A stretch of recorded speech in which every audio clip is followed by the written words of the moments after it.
Aujourd'hui, on se retrouve pour un nouveau tutoriel Ma Petite Fabrique et on va ensemble poser un zip invisible. C'est une technique qui est nécessaire dans certains patrons Ma Petite Fabrique tels que le short Marius ou encore le pantalon César. C'est une technique qui peut être réalisée sur un pantalon ou un short avec ou sans poche.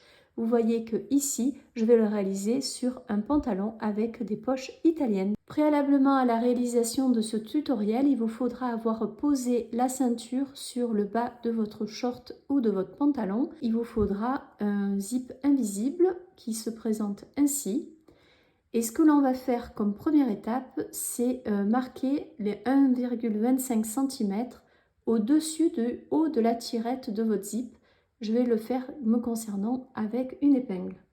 Donc je viens de prendre ma règle et ce que je me rends compte, c'est que les 1,25 cm au-dessus de la tirette m'amènent en fait au bas des crans qui ont été crantés en haut, là sur le zip. Donc je vous remonte. Voilà, donc j'ai le repère naturellement avec le zip. En termes de méthode, ce que je vais faire, c'est d'abord poser le zip des deux côtés, donc du côté devant, ensuite du côté dos. Et ensuite, une fois que le zip sera posé, je viendrai fermer le bas de mon pantalon sur le côté où il y a le zip. Moi, je préfère faire comme ça parce que je trouve que c'est plus propre au niveau du bas du zip, puisque quand vous le faites dans l'autre sens, il y a toujours des bourrelets et c'est très difficile à faire partir. Que en posant le zip et des deux côtés, devant et dos, et faire après la couture sur le côté latéral, là où il y a le zip, généralement, il n'y a jamais de boursouflure et c'est ultra propre. Donc, ce que je fais maintenant, c'est que je viens ouvrir mon zip et je viens prendre le côté, là, il est en gros envers vers moi, je le retourne et je mets ce côté-là bord à bord avec la lisière de mon pantalon. Voilà, donc là, je fais attention que le bas de mes crans corresponde au haut de ma ceinture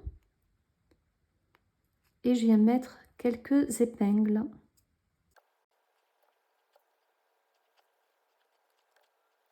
Donc j'essaye d'aller le plus bas possible. Vous voyez que là je viens buter sur le haut de ma tirette. Donc là j'ai quelques épingles qui me permettent d'avoir un travail qui est bien bord à bord. Je vais venir piquer à la machine à coudre avec mon pied spécial pour zip invisible. Je vais vous montrer ça. Et au fur et à mesure que je vais coudre, je vais enlever préalablement les épingles pour pas que ça fasse de petits amas sous le pied de biche. Le début de la couture demande un peu de minutie parce que, comme vous allez le voir, on va devoir descendre l'aiguille sur l'ensemble ceinture plus zip afin de bloquer l'aiguille sur notre ouvrage. Voilà, donc là on y est. Donc là j'enlève ma première épingle et je vais me débrouiller pour que mes crans rentrent dans la première rainure afin que le point se fasse proprement.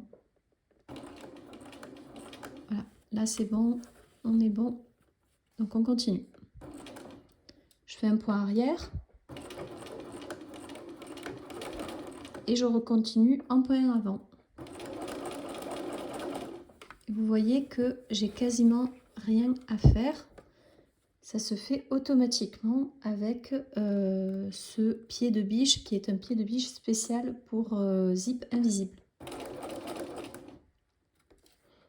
Donc j'enlève mes épingles au fur et à mesure.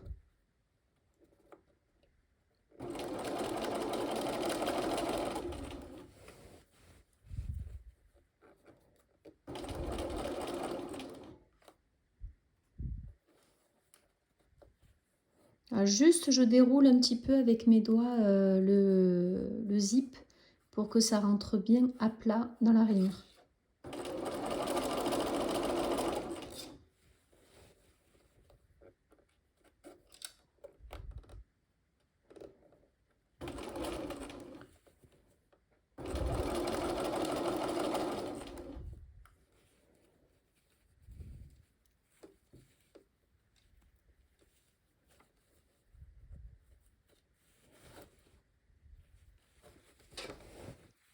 J'ai un peu des difficultés du fait que j'ai le téléphone en plein milieu au lieu que ce soit moi. Voilà, j'essaye de faire que vous voyez quelque chose aussi.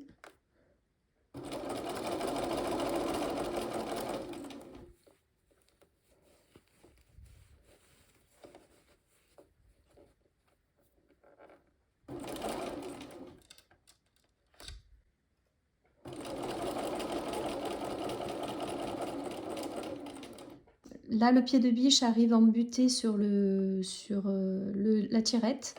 Donc là, je ne vais pas plus loin, je fais un point arrière. On en fait toujours 3. Et je refais 3 points devant. Et voilà. J'ai posé un premier côté de mon zip. Donc voici la pose de mon zip sur le devant. Donc ce que je vais faire maintenant, c'est venir le fermer pour voir un petit peu le résultat. Voilà, c'est assez propre. Donc ce que je vous conseille de faire maintenant, c'est de repérer l'endroit de la couture entre la ceinture et le bas et de reporter ce repère sur l'autre côté du zip. Ce qui va vous permettre d'avoir la couture entre le bas et la ceinture alignée entre le devant et le dos. Donc voilà, je vous remontre de plus près. Voilà, et donc maintenant ce qu'on fait, c'est que on réouvre le zip et on va venir positionner ce deuxième zip sur le dos. Donc là, c'est un peu pareil que tout à l'heure. Ici, donc c'est le devant du zip, là c'est le dos. Donc il ne faut pas se tromper et positionner notre dos convenablement sur le zip. Donc là, j'ai mon dos. L'endroit est là. Et je vais venir le positionner comme ça. Donc là, c'était mon devant. Là, je le mets comme ça. Alors, ce que je fais toujours, c'est que j'épingle rapidement que le haut. Et je viens fermer mon zip pour vérifier que je l'ai mis dans le bon sens.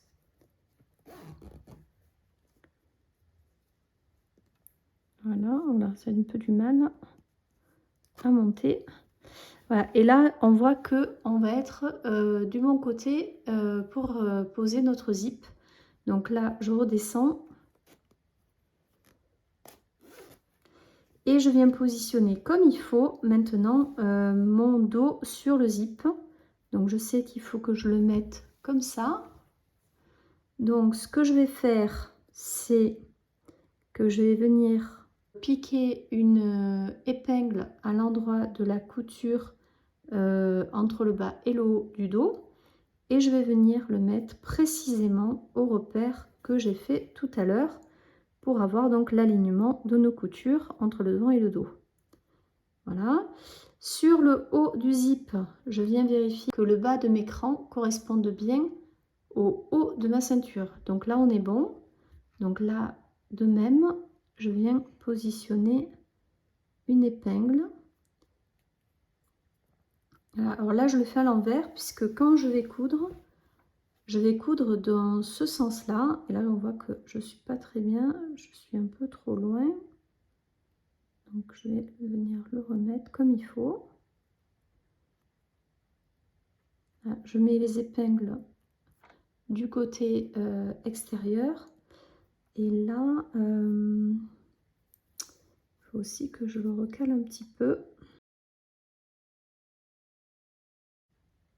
Alors comme là je l'ai fait un peu approximativement, je viens vérifier et on est bon puisque la couture est là. Voilà, donc là on est bon. Et donc je viens mettre des épingles tout le long jusqu'à en bas de la tirette. Voilà, et donc maintenant on repasse à la machine à coudre en enlevant donc nos épingles au fur et à mesure qu'on passe. Donc je viens de poser mon zip sur le dos, je l'ai fait hors caméra parce que ça revient exactement à la même vidéo que celle que j'ai faite pour le devant. Voilà, donc ce que je vais faire, c'est venir fermer et vérifier que mes coutures correspondent. Et voilà le résultat. Bon, on n'est pas trop mal. Et on voit que tout le long du zip, c'est relativement propre. Et ici, on a exactement un écart de 1 mm. Donc, je vais essayer de rattraper ça. Je vais découdre ici afin de le décaler et faire en sorte qu'il y corresponde exactement. Voilà, donc j'ai décousu sur une partie comme ça du zip. J'ai remis mon repère sur le zip afin de bien avoir la jonction de la couture.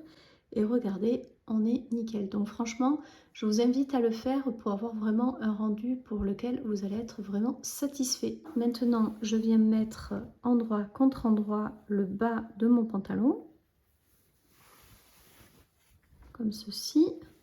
Je commence à l'endroit où il y a le zip. Et juste un peu après, je viens mettre une épingle. Voilà. Voilà. Naturellement, la couture va venir jusqu'ici. Vous allez arriver à la faire jusque là, en tirant un petit peu sur le surplus de zip. Donc je mets une première épingle là, et ensuite je vais sur le bas du pantalon.